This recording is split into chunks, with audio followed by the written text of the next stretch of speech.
বিসমিল্লাহির রহমানির রহিম। প্রিয় দেশবাসী, আসসালামু আলাইকুম। সারা দেশে তীব্র তাপদাহ, অসহনীয় লোডশেডিং আর তীব্র পানির সংকট দেশের জনগণকে জানিয়ে দিয়েছে জলবায়ু পরিবর্তনের নেতিবাচক পরিস্থিতি মোকাবেলায় বাংলাদেশ কোনো কার্যকর উদ্যোগই গ্রহণ করেনি।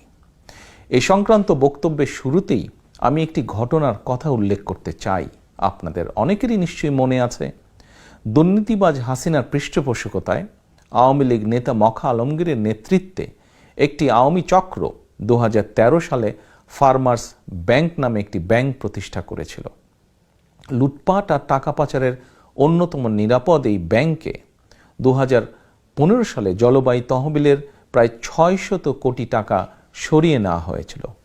আজ পর্যন্ত সেই টাকা জলবায়ু তহবিলে ফেরত দেওয়া হয়নি।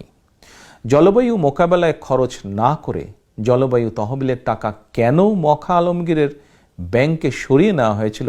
প্রিয় দেশবাসী, এই প্রশ্ন আমি আপনাদের কাছেই রেখে যাচ্ছি। প্রিয় ভাই বোনেরা, বৈশ্বিক জলবায়ু পরিবর্তনের ফলে সবচেয়ে বেশি ঝুঁকিপূর্ণ দেশগুলোর অন্যতম বাংলাদেশ। সুতরাং তাপদাহ কিংবা দাবদাহ যাই বলি না কেন, এর পেছনে বৈশ্বিক জলবায়ু পরিবর্তনের প্রভাব রয়েছে বটে, তবে হঠাৎ করেই কিন্তু এমন পরিস্থিতির উদ্ভব হয়নি। বৈশ্বিক জলবায়ু পরিবর্তনের নেতিবাচক প্রভাব মোকাবেলায় ঝুঁকিপূর্ণ দেশগুলো নানা রকম প্রস্তুতি নিয়েছে, আর বাংলাদেশ জলবায়ুর টাকা লোপাট করার জন্য ফার্মার্স ব্যাংক বানিয়েছে। দুর্নীতি, লুটপাট, টাকা পাচার শেষে নাম পরিবর্তন করে ফার্মার্স ব্যাংক বিলীন হয়ে গিয়েছে পদ্মায়। পদ্মা নাম ধারণ করা ব্যাংকটি এখন আবার নতুন করে এক্সিম ব্যাংকের সঙ্গে বিলীন হচ্ছে। একের পর এক নাম পরিবর্তন হচ্ছে, কিন্তু ফার্মার্স ব্যাংকে সরিয়ে ফেলা জলবায়ু তহবিলের শত শত কোটি টাকা আদৌ কি আর ফেরত পাওয়া যাবে?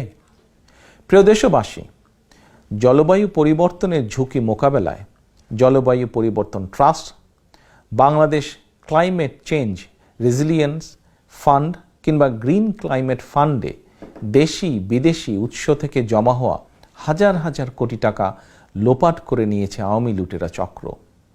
জলবায়ু তহবিলের টাকা মানেই যেন আওয়ামী লুটেরাদের লুটপাটের নিরাপদ খাত। বাংলাদেশ জলবায়ু তহবিলের টাকা খরচ করে নেওয়া এমন একটি প্রকল্প খুঁজে পাওয়া যাবে না যেখানে লুটপাট বা দুর্নীতি হয়নি। জলবায়ু তহবিলের ফান্ড পরিচালিত কমপক্ষে 60টি প্রকল্পের ব্যাপারে টিআইবি অনুসন্ধান চালিয়েছে এবং টিআইবি প্রতিটি প্রকল্পেই দুর্নীতির পুকুর চুরি খুঁজে পেয়েছে। জলবায়ু তহবিলের টাকা লুটপাটের দিকে নজর থাকলেও জলবায়ু মোকাবেলায় বিনা ভোটে সরকার কার্যত কোনো কার্যকর উদ্যোগই গ্রহণ করেনি। অতিবৃষ্টি, অনাবৃষ্টি, খরা, বন্যা, জলোচ্ছ্বাস নানা বিষয় তথ্য পেতে একটি আধুনিক কৌশল ও যন্ত্র নির্ভর আবহাওয়া বিভাগ অনিবার্য। অথচ দুদিন আগে সমগ্র দেশবাসী জানতে পারলেন বর্তমানে দেশের আবহাওয়া বিভাগের একটি রাডারও নাকি কাজ করছে না। তাহলে প্রিয় দেশবাসী, কিসের উন্নয়ন? যে উন্নয়নের গল্প আমরা এতদিন শুনলাম, কার উন্নয়ন? কাদের জন্যই বা উন্নয়ন? প্রিয় দেশবাসী, সাম্প্রতিক সময়ে গণমাধ্যমে প্রকাশিত একটি রিপোর্টটি কি? রাজধানীর বিমানবন্দর সড়কের দুই পাশে বনসাই গাছ লাগানো হয়েছিল, কিন্তু পরিবেশবিদগণ বলেছিলেন যেসব বনসাই গাছ লাগানো হয়েছে এগুলো ঢাকার মাটি এবং পরিবেশের জন্য মোটেও উপযোগী নয়। তারপরেও কিন্তু সড়ক এবং জনপথ বিভাগ বিদেশ থেকে জনগণের অর্থ ব্যয় করে প্রচুর টাকা দিয়ে এই আমদানি করা গাছগুলো লাগিয়েছিল। প্রশ্ন হচ্ছে, আসলে কি পরিবেশ সংরক্ষণের উদ্দেশ্য ছিল গাছ লাগানো, নাকি গাছ লাগানোর মূল উদ্দেশ্য ছিল অন্য কিছু? প্রিয় দেশবাসী, জলবায়ু তহবিলের টাকাটা লুটপাটের পাশাপাশি চলছে প্রকৃতি এবং পরিবেশ বিধ্বংসী কার্যক্রম। এমনকি ভোট ডাকাত হাসিনা বিশ্ব ঐতিহ্যের ধারক সুন্দরবন বিধ্বংসী প্রকল্প গ্রহণ করতেও বিন্দুমাত্র দ্বিধা করেনি। উন্নয়নের নামে চট্টগ্রামে মনে হয় গাছ কাটার মহা উৎসব চলছে। পাহাড় কাটা, পাহাড় দখল রোধে কোনো পদক্ষেপই নেই। সম্প্রতি ভবন নির্মাণের নামে জাহাঙ্গীরনগর বিশ্ববিদ্যালয়ে 4 শতাধিক গাছ কেটে ফেলার সিদ্ধান্ত নিয়েছে কর্তৃপক্ষ। দেশ বৈশ্বিক জলবায়ু পরিবর্তনের হুমকিতে জেনেও তথাকথিত উন্নয়নের নামে গাছগাছালি কেটে খাল, ডোবা, জলাধারগুলো ভরাট করে মাঠ, পার্ক দখল করে রাজধানী ঢাকা সহ দেশের শহরগুলোকে যেন কংক্রিট আর আবর্জনার শহরে পরিণত করা হচ্ছে। প্রিয় দেশবাসী, ভাই ও বোনেরা, তাপদাহ কিংবা দাবাদাহের সময় নদীমাতৃক বাংলাদেশের নদ, নদী, হাওর, খালগুলো জনগণের জন্য একটি আশ্রয়স্থল হতে পারত, বিশেষ করে গ্রামীণ জনপদের মানুষের জন্য। কিন্তু উজান থেকে নদী শাসন শোষণের কারণে ভাটির বাংলাদেশের নদ নদীগুলো প্রায় সারা বছরই পানিশূন্য থাকে। আর এই সুযোগে আওয়ামী দখলদার চক্র পানিশূন্য খাল, নদ নদী দখল করে নিয়ে ভরাট করে ফেলেছে। আওয়ামী দখলদার চক্রের দখলদারিত্ব থেকে রেহাই পেয়েছে দেশে এমন একটি নদী কিংবা খাল খুঁজে পাওয়া যাবে কিনা যথেষ্ট সন্দেহের ব্যাপার। আমি জাতীয় গণমাধ্যমে কিছুদিন আগে প্রকাশিত একটি রিপোর্ট দেখেছিলাম। রিপোর্টটিতে উল্লেখ করা হয়েছিল, বুড়িগঙ্গা, ধলেশ্বরী ও কালীগঙ্গা নদীবেষ্টিত কেরানীগঞ্জ উপজেলায় খাল ছিল কমপক্ষে 52টি। এর মধ্যে দখল আর দূষণে 40টা খালই প্রায় বিলুপ্ত, আর 12টি খাল এখন কোনো মতে অস্তিত্ব টিকিয়ে রেখেছে। দখলদার হাসিনা আরও কিছুদিন যদি ক্ষমতায় থাকতে সক্ষম হয়, তাহলে দেশবাসী দেখবেন এই 12টি খালের অস্তিত্ব হয়তো আর খুঁজেই পাওয়া যাবে না।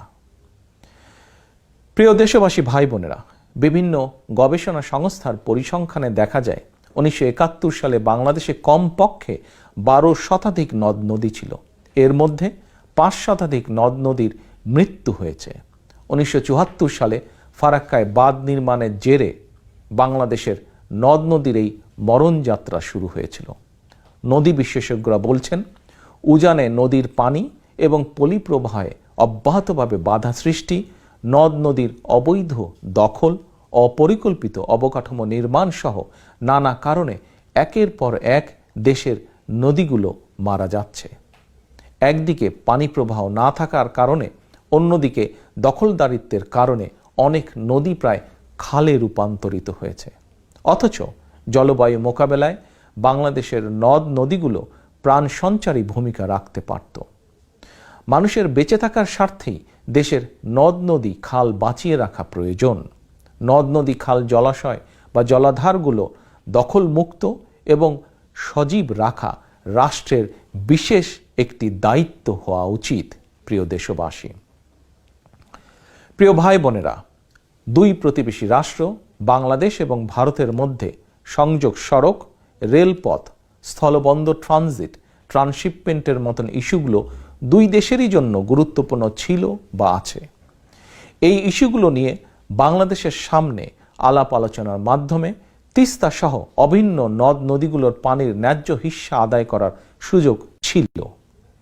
কিন্তু ক্ষমতা লিপ্স হাসিনা তার বিনা ভোটের সরকারের প্রতি সমর্থন আদায় করতে দেশের স্বার্থে নয়, বরং এই ইস্যুগুলোকে তার ব্যক্তিগত এবং দলীয় স্বার্থে ব্যবহার করেছে। ফলে তিস্তা চুক্তি কিংবা অভিন্ন নদীগুলোর পানির ন্যায্য হিস্সা আদায়ের বিষয়টি এখনো অমীমাংসিত।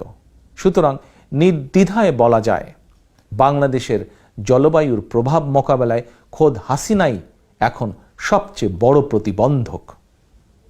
প্রিয় দেশবাসী, বাংলাদেশে জলবায়ু পরিবর্তনের নেতিবাচক প্রভাব মোকাবেলায় আমরা বাংলাদেশের স্বাধীনতার ঘোষক শহীদ রাষ্ট্রপতি জিয়াউর রহমানের একটি দূরদৃষ্টি সম্পন্ন যুগান্তকারী খাল খনন এবং বৃক্ষরোপণ কর্মসূচির কথা স্মরণ করতে পারি। খাল কাটা হলে সারা, দূর হবে বন্যা খরা, এই স্লোগান নিয়ে শহীদ জিয়া সারা দেশে খাল খনন এবং বৃক্ষরোপণ কর্মসূচির মাধ্যমে দেশে সবুজ বিপ্লব শুরু করেছিলেন।